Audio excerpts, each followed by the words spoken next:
So I'm going to do a quick video of how to put a block of colour or a stripe and patina it with nothing more than a bit of paint, some sandpaper and some masking tape.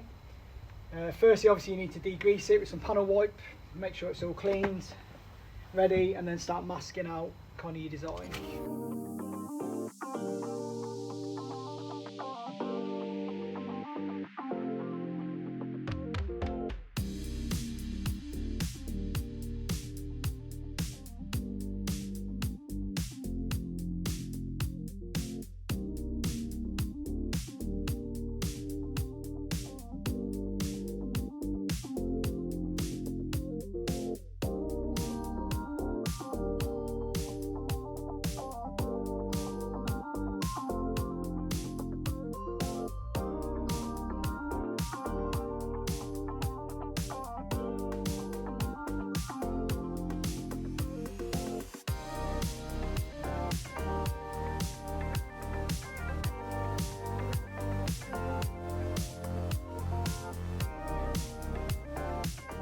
Right, so the stripe's masked off.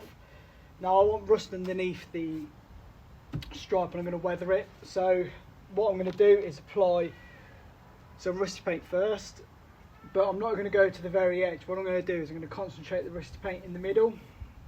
I'm going to do that for both sides. I'm going to leave this to cure before putting the top coat of cream over the top.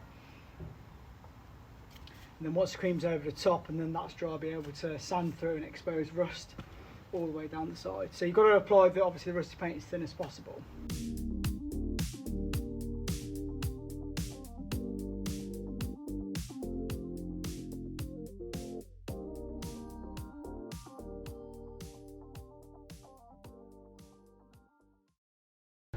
Rusty paint's on, it's dried, as you can hear, and then it's a case of putting whatever colour over the top, a thin version if possible, so thin it down a little bit. It's quite watery, and what you're trying to do is put a small amount of the colour on.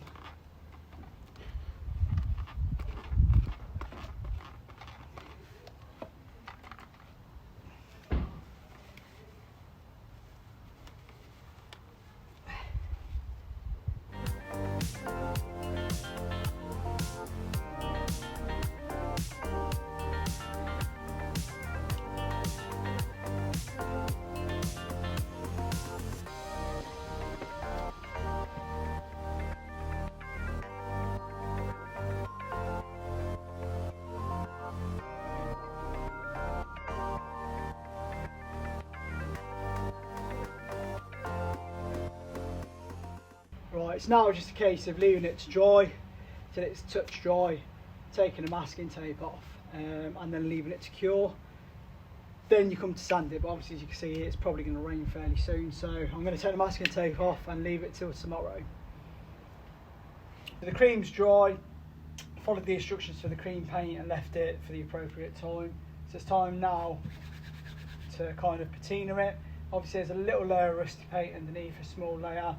So we're going to sand through. Now ideally I kind of want to take out as much of the hard line as possible but leave a few bits in so it looks like it's kind of weathered through.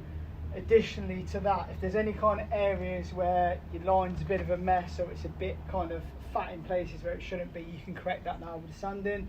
That's why when masking it, it was just kind of a rough stripe. Additionally to that, also the wing mirrors, they're going to be just a separate block of colour, so I'm going to show you how to just literally patina on a wing mirror, because obviously this is kind of an unnatural patina, and the reason being is because I want the car to stand out.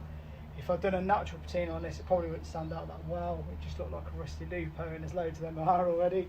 So I'm going to patina this now up close. I'll show you how to do it. It's dead easy. Again, I'm going with my choice of 2 grits. I've got a 120, which is going to knock off any high spots or any bits where the rollers kind of left any kind of contaminants. And then I'm going to polish it up, kind of. I say polish with some 320, and that will just feather it out nicely and kind of remove any marks potentially left by the 120. So I'll do this up close so you can see, and then we'll step back and I'll do the rest of the stripe.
Right, so hopefully you'll be able to see from there, I've kind of faded out some of the edges, but not a lot of it.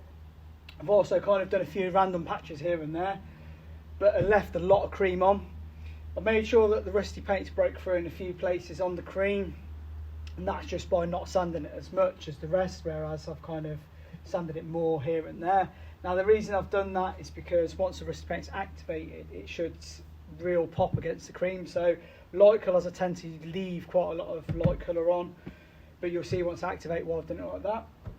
So that'll do. If you wanted to do a more natural patina, obviously this isn't natural, this is just to kind of stand out as much of an eyesore as possible so people see the advertising on it, because that's all I'm doing, I'm driving it around. But if you want to do a more natural patina, you would aim to rust kind of, or sand through more of the top section and then come down and fade it out. And then again, if there's a high spot which is there, you would probably rust that quite a lot, and then maybe triangulate it down the door a little bit, so you'd probably sand in here, sand in more kind of around there, and then just do a little bit of fade out. Same with the front, because obviously the way kind of the rust will work in the States, if you're doing that kind of paint job, it's from the top down, because obviously it's the sun that's causing the issue.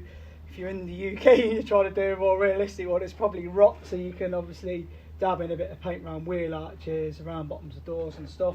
It's just down to personal choice, but wherever you want kind of the rust to be at the end of it is kind of the areas you need to expose the rusty paint first. So this will work really nicely. I'm going to show you how to kind of do a semi-natural patina on the wind mirror, because it's probably the only thing that's going to be naturally kind of done.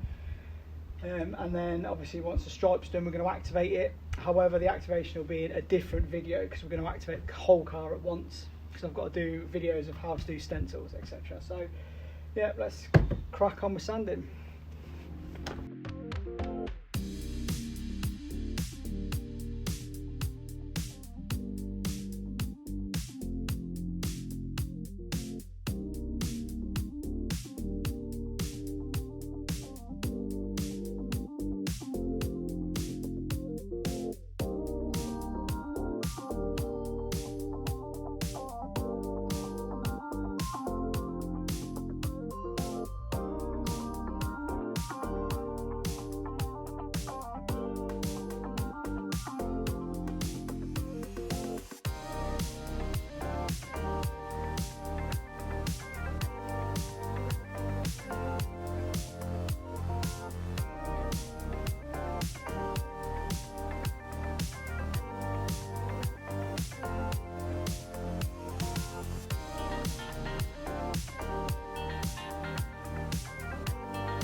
Right, so the wind mirror, the aim is to leave a lot of the cream on, but have more rust coming through the top areas, and then just a few specks coming out of the lower.